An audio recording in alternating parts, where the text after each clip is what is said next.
بسم الله الرحمن الرحيم، والصلاة والسلام على أشرف الخلق أجمعين، سيدنا محمد نبي الأمة ومن اتبع هداه إلى يوم الدين. مع احترامنا لفيلم شارع الحب، نتكلم اليوم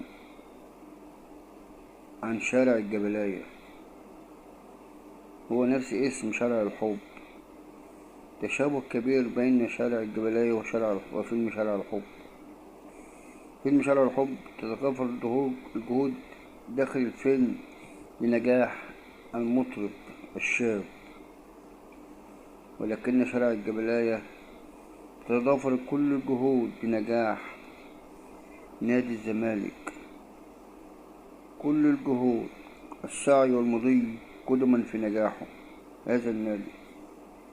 أي شكل من الأشكال، بالالتواء بالدفاتر بالسجلات وكد لاعبين كل أشكال بعيدا عن القوانين، وكذلك إعطاء رخصة اللعب في البطولات المحلية والإفريقية برغم الديون سواء للجبلاية أو الضرائب وخلافه، أو عليك ديون لاعبين ومدربين أجانب في قضايا. والسبب الجبلاية، لأن الوصاية مع الزمالك تجعله يتمادى في ذلك أكثر مما يعطي ذلك خرقا للوائح والقوانين. لك أن تتخيل فجأة تلاقي الزمالك مسافر خارج مصر. ايه يا جماعة؟ قالك بيلعب ماتش ودي في الخليج. ليه؟ قالك لجذب الأموال. ولكنهم في أحد السفريات تم حبس لاعبين منهم وتم حجزهم لسوء السلوك، وذهبوا لإخراجهم بعد ضمانات. وشارع الجبلاية يشترك في اختيار حكام على الكيف والهوى والمزاج حسب رغبة الزمالك، ويتم وضع جدول مخصص للزمالك حتى جاءوا برئيس ال-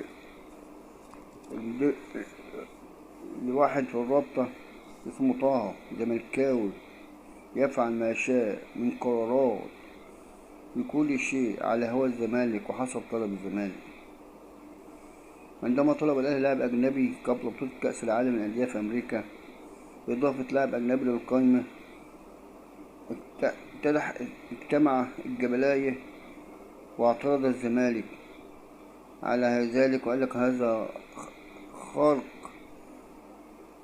للوطنية وضرر على المنتخب المصري. ورفض الجبلاية طلب الأهلي ووافقت على طلب الزمالك. فهو الآن الزمالك يقيد لاعب أجنبي مخالفة للسن